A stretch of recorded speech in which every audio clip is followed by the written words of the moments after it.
கைவிடப்பட்டவள் என்னப்படாமலும் உன் தேசம் இனி பாழான தேசம் என்னப்படாமலும் நீ எப்சிபா என்றும் உன் தேசம் பியூலா என்றும் சொல்லப்படும். கர்த்தர் உன்மேல் பிரியமாயிருக்கிறார், உன் தேசம் வாழ்க்கைப்படும். பிரியமானவர்கள், இன்றைக்கு ரொம்ப சோர்ந்து போனவர்களாய் இந்த நாளை தொடங்கி இருக்கீங்களா? என்னை யாருமே நேசிக்கிறது இல்ல, என்னுடைய தேசம் வாழ்க்கைப்படுமா, நான் வாழ்க்கைப்படுவேனா, என்னுடைய வாழ்க்கை ஏன் இப்படி வெறுமையா இருக்கு, என்னை யாருமே நேசிக்கிறதுக்கு இல்லையே அப்படின்னு சொல்லி கவலை உற்றவர்களாக சோர்ந்து போனவர்களாக இந்த நாளை தொடங்கி இருக்கீங்களா? கர்த்தர் ரொம்ப நல்லவரா இருக்கிறதுனால இப்படிப்பட்ட உற்சாகம் ஊட்டக்கூடிய, உங்க வாழ்க்கையை ஆசீர்வதிக்கக்கூடிய வார்த்தைகளை அவர் இந்த நாள்ல அனுப்பி இருக்கிறார். இந்த நாள் நிச்சயமாகவே இது கர்த்தர் உண்டு பண்ணின நாள். இந்த நாள்ல நாம் களி கூர்ந்து மகிழுவோம். பிரியமானவர்களே, இந்த புது வருஷத்துலயும் கர்த்தருடைய வார்த்தைகளோடு கூட இந்த நாளை தொடங்குங்க. ஒரு நிமிஷமும் டிலே பண்ணாதீங்க. வார்த்தையை விசுவாசித்து முழு இதுல சொல்லப்படுற எல்லா வசனங்களையும் கருத்தாய் கேளுங்க.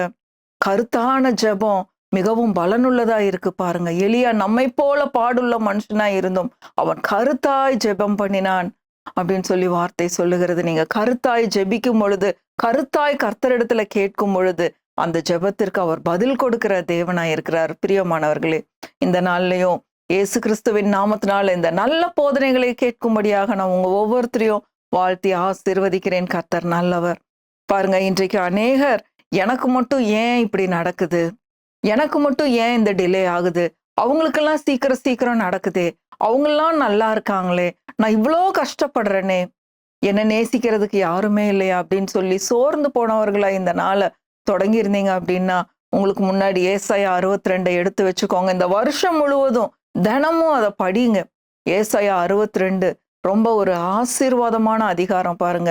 நிச்சயமாய் அந்த வார்த்தைகள் உங்க வாழ்க்கையில மிகுந்த பலனுள்ளதா இருக்கும். ஆசீர்வாதத்தை கொண்டு வருகிற வார்த்தைகள். ஏன்னா கர்த்தருடைய வார்த்தைகள் ஒன்று கூட வெறுமையாய் திரும்பாது. அது அவர் விரும்புகிறதை செய்து அவர் அனுப்பின காரியம் ஆகும்படி வாய்க்கும். அதாவது உங்க தேசம் வாழ்க்கைப்படும், உங்க வாழ்க்கை செழிப்புள்ளதா மாறும், உங்க கஷ்டம் கடன்கள் தீரும், நல்ல சுகத்தோடும் பலத்தோடும் நீங்க இருப்பீங்க, உங்க குடும்பம் ஆசீர்வதிக்கப்படும், நீங்க சம்பாதிக்கிறத நீங்க தான் சாப்பிடுவீங்க. பொத்தலான பையில போடுற மாதிரி உங்களுடைய சம்பாத்தியம் இருக்காது. உங்களுடைய சம்பாத்தியத்துல வீண் செலவு வராது. ஏன்னா கர்த்தருடைய வார்த்தைகள் உங்களை ஆசீர்வதிக்கிறதா இருக்கிறது.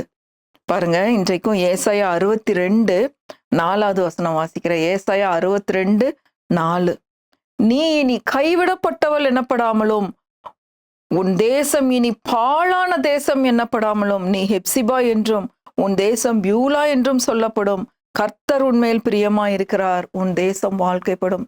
எல்லாருக்கும் சோர்வு வர்றது இது சகஜம் பாருங்க. ஆனா அந்த எண்ணம் வரும்போது இமீடியட்டா நம்ம அதை கேன்சல் பண்ணிட்டு கர்த்தருடைய வார்த்தைக்குள்ள வந்துடணும்.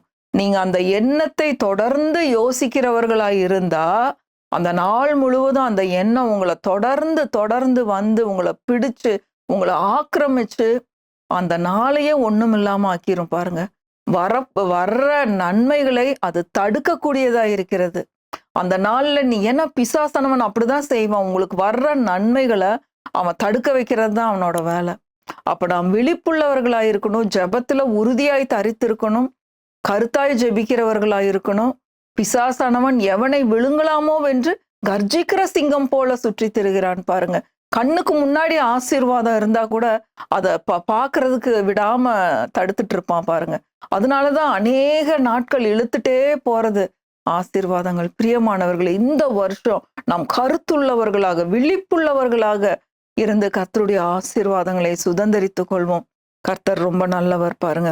நீ இனி கைவிடப்பட்டவள் எனப்படாமலும் உன் தேசம் இனி பாழான தேசம் எனப்படாமலும். பாழான தேசம்னு நீங்க இனி அழைக்கப்பட மாட்டீங்க. நீ என்ன இப்படி கைவிடப்பட்டவள மாதிரி இருக்க அப்படின்னு சொல்லி அழைக்கப்பட மாட்டீங்க. உங்களுடைய தேசம் ஹெப்சிபா என்றும் பியூலா என்றும் அழைக்கப்படும். உங்களுடைய தேசம் வாழ்க்கைப்படும். பிரியமானவர்களே, அடுத்த வசனம் பாருங்க, 5வது வசனம் படிச்சீங்கன்னா, வாலிபன் கன்னியை விவாகம் பண்ணுவது போல உன் மக்கள் உன்னை விவாகம் பண்ணுவார்கள். மணவாளன் மணவாட்டியின் மேல் மகிழ்ச்சியாய் இருப்பது போல உன் தேவன் உன்மேல் மகிழ்ச்சியாய் இருக்கிறார். யாருமே என்ன நேசிக்கலன்னு நினைக்காதீங்க. கர்த்தர் உங்கள் பேரில் பிரியமாய் இருக்கிறார். அவர் எவ்வளவு நல்லவர்னு பாருங்க. கர்த்தர் உங்கள் பேரில் பிரியமுள்ளவராய் இருக்கிறார். உன் தேசம் வாழ்க்கைப்படும். கர்த்தர் நல்லவர் நல்லவர் நல்லவர்னா நீங்க அவரை மகிமைப்படுத்திட்டே போக போக உங்க வாழ்க்கையில நன்மைகள் கூடிக்கொண்டே இருக்கும். எனக்கும் கொஞ்சம் சோர்வு அவ்வப்போது அப்படியே வரும் பாருங்க. என்ன ஆண்டவரே, இன்னும் எத்தனை வருஷம் ஒவ்வொரு ஆசீர்வாதத்துக்கும் காத்திருக்கிறது, ஒவ்வொரு காரியத்துக்கும் ஜெபிச்சு ஜெபிச்சு ஜெபிச்சு எவ்வளோ காலம் போயிட்டே இருக்கே ஆண்டவரே, என்றைக்கு இதெல்லாம் நாங்க அனுபவிக்க போறோம், இது என்ன ஆண்டவரே, இது என்ன ஆண்டவரேன்னு அநேக காரியங்களை ஆண்டவர் இடத்துல கேட்டுக்கொண்டே இருக்கிறோம் பாருங்க. ஆண்டவர் ஒவ்வொரு காரியமும் அழகா அவருடைய வார்த்தையின் மூலமாக வெளிப்படுத்தி கொண்டே தான் இருக்கிறாரு. அந்தந்த நாள்ல ஆண்டவர் வழிநடத்தி கொண்டே இருக்கிறார். கர்த்தர் ரொம்ப நல்லவர் பாருங்க. அப்ப இந்த இடைப்பட்ட நாட்கள்ல அதை சுதந்திரிக்கிற வரைக்கும் என்னதான் ஆண்டவரை நாங்க செய்யணும் அப்படின்னு சொல்லும்போது, வாக்குத்தத்தம் நிறைவேற பொறுமை அவசியமா இருக்கு. அப்ப கர்த்தருடைய சமூகத்துல உட்கார்ந்து பொறுமையோடும் கீழ்ப்படிதலோடும் அவர் உயர்த்துகிற வரைக்கும் அவருடைய பலத்த கரத்துக்குள்ள அடங்கி இருக்க வேண்டியிருக்கு. அவரை துதித்து கொண்டு அமைதியா இருக்க வேண்டியிருக்கு. கர்த்தர் ஏற்ற நேரத்துல அவர் உயர்த்துகிற தேவனாயிருக்கிறார். அவருடைய மகிமை பெருசா நீங்க பார்க்க போறீங்க. அவருடைய மகிமை பெருசா இருக்க போகுது. அவர் உங்களுக்கு செய்கிற பிரதிபலன் ரொம்ப அதிகமா இருக்க போகுது. அதனாலதான் இந்த ஒரு டிலே ஆயிட்டு இருக்குது பாருங்க. அவருடைய வார்த்தையில பாருங்க, 6வது வசனம், எருசலேமே உன் மதில்களின் மேல், ஏசாயா 62:6, எருசலேமே உன் மதில்களின் மேல் பகல் முழுவதும் ரா முழுவதும் ஒரு காலம் மௌனமாயிராத ஜாமக்காரரை கட்டளையிடுகிறேன். கர்த்தரை பிரஸ்தாபம் பண்ணுகிறவர்களே, நீங்கள் அமெரிக்கா இருக்கலாகாது. நீங்க அமைதியா இருக்காதீங்க, அமைதியா உட்கார்ந்துகிட்டு இருக்காதீங்க. அமைதியா அவருடைய சமூகத்துல உட்கார்றதுன்னா அமைதியா இருக்கிறது இல்ல. கர்த்தருடைய வார்த்தைகளை ஓயாது இரவு பகலாக கருத்தோடு அவருடைய வார்த்தைகளை நம்ம சொல்லிக்கொண்டே இருக்கணும். கர்த்தாவே, நீர் இப்படி சொல்லி இருக்கிறீர், நீர் நிச்சயமாய் செய்ய போகிறீர். அடுத்தது 7வது வசனத்துல இருக்கு. இதை இந்த வருஷம் பூரா நம்ம சொல்லிக்கிட்டே இருக்க போறோம். அவர் எருசலேமை ஸ்திரப்படுத்தி பூமியிலே அதை புகழ்ச்சியாக்கும் வரைக்கும் அவரை அமர்ந்திருக்க விடாதிருங்கள். வார்த்தைகளை சொல்லி சொல்லி சொல்லி சொல்லி என்னுடைய பிசினஸ்ல ஏன் இப்படி இருக்கு அப்படின்னா, ஏசாயா 45:2, 3, 4வது வசனத்தை பார்த்தா ரொம்ப அற்புதமா எழுதப்பட்டிருக்கு. நான் உனக்கு முன்னே போய் கோணலானவைகளை செவ்வையாக்குவேன், நானே கர்த்தர் என்று அறிந்து கொள்வீர்கள். வெண்கல கதவுகளை உடைத்து இரும்பு தாழ்பால்களை முறித்து அந்தகாரத்தில் இருக்கிற பொக்கிஷங்களையும் ஒளிப்பிடத்தில் இருக்கிற புதையல்களையும் நான் உங்களுக்கு கொடுப்பேன். நானே தேவன் என்று அறிந்து கொள்வீர்கள் என்று கர்த்தருடைய வார்த்தை சொல்லுகிறது. பிரியமானவர்களே, இப்படிப்பட்ட வசனங்களை எல்லாம் எடுத்து நீங்க அறிக்கை பண்ணுங்க. ஒவ்வொரு நாளும் அறிக்கை பண்ணுங்க. கர்த்தாவே, வெண்கல கதவுகளை நீர் உடைக்கிற தேவனாய் இருக்கிறீர். அதுதான் ஏசாயா 62:7 படிக்கிறோம். அவர் அதை புகழ்ச்சியாக்கும் வரைக்கும் அவரை அமர்ந்திருக்க விடாதிருங்கள். நீங்க இப்படி சொல்லியிருக்கீங்க, நீங்க நிறைவேற்றுவீங்க. நீர் நல்லவர், நீர் நல்லவர், நீர் நல்லவர் என்று ஓயாது உங்களுடைய வாய் கர்த்தருடைய நாமத்தை துதித்து கொண்டே இருக்கட்டும். அவரை உயர்த்திக்கிட்டே போங்க. அவர் உங்களை மகிமைப்படுத்துவார். நீங்க அவரை உயர்த்த உயர்த்த உயர்த்த அவர் நம்மளை கனப்படுத்துகிற தேவனாய் இருக்கிறார். பிரியமானவர்களே, அதனால இன்றைக்கு சோர்வுற்றவர்களாக இந்த நாளை துவங்கி இருப்பீர்களானால் இந்த அதிகாரத்தை எடுத்து வச்சு ஒவ்வொரு வசனமா கருத்தாய் நீங்க தியானம் பண்ணுங்க.